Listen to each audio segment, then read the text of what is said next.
Assalamu alaikum wa rahmatullahi wa barakatuh. When Ramadan comes along, some people act as if a food festival has come to town. We have this type of food and that type and this appetizer and that. And Ramadan is actually a month of fasting. That means that the month is not about eating.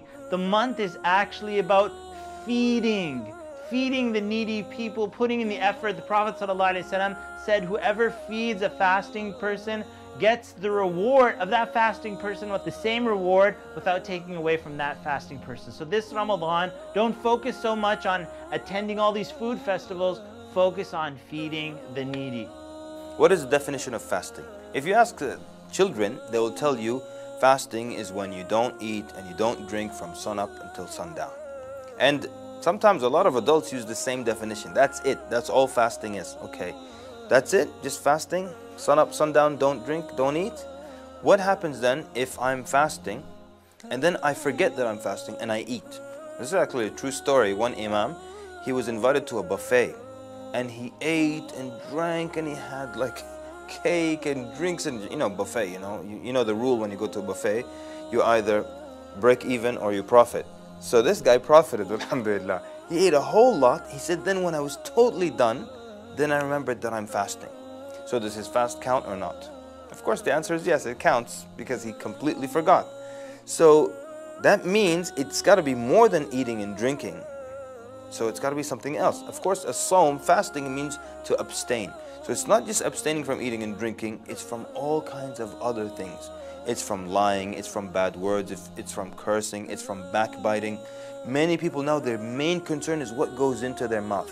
These are the people who exaggerate. Once they make wudu, they'll spit like 100 times to make sure there's no wetness left in their mouth whatsoever. Nothing goes down the throat. Even though in the Sharia, a little bit of wetness is ma'fu, it's pardoned, it's not an issue. But they exaggerate. Some people even tell you, and this is all wrong, but they tell you, don't shower in Ramadan because, water will come in through your ears. I mean, who drinks through their ears anyways? So just exaggerations there. And don't use perfume, don't smell food, if you pass by the kitchen, hold your breath. All these exaggerations, just making sure nothing goes inside. But they don't care what comes outside. So they're lying in the middle of the day in Ramadan, they're backbiting, they're spreading rumors, they're cursing, they're saying all kinds of horrible things. And they think fasting is, nothing goes in here. And as long as that's the case, then I'm fasting. The acts of worship, one of their aims is to improve our manners. And we see this across the board with all kinds of acts of worship. With fasting, it's very clear and very pronounced because the Prophet ﷺ taught us that if you're fasting and someone is fighting with you or cursing you or anything like that, you say out loud, Inni sa'imun, inni sa'imun. I am fasting, I am fasting. You say it out loud also so they hear, and maybe they'll be put to shame a little bit and refrain from, their animosity or their fighting towards you. So the purpose of fasting also is to improve and have an impact on our mannerisms and our akhlaq. So remember that when you're fasting, it's not about what goes in only, but it's also about what comes out. And what comes out can be far more serious than what goes in. So be sure in this month in Ramadan, you're very, very careful about what you say. You're very, very careful with your tongue. And may Allah subhanahu wa ta'ala accept from you. Assalamu alaikum wa rahmatullahi wa barakatuh.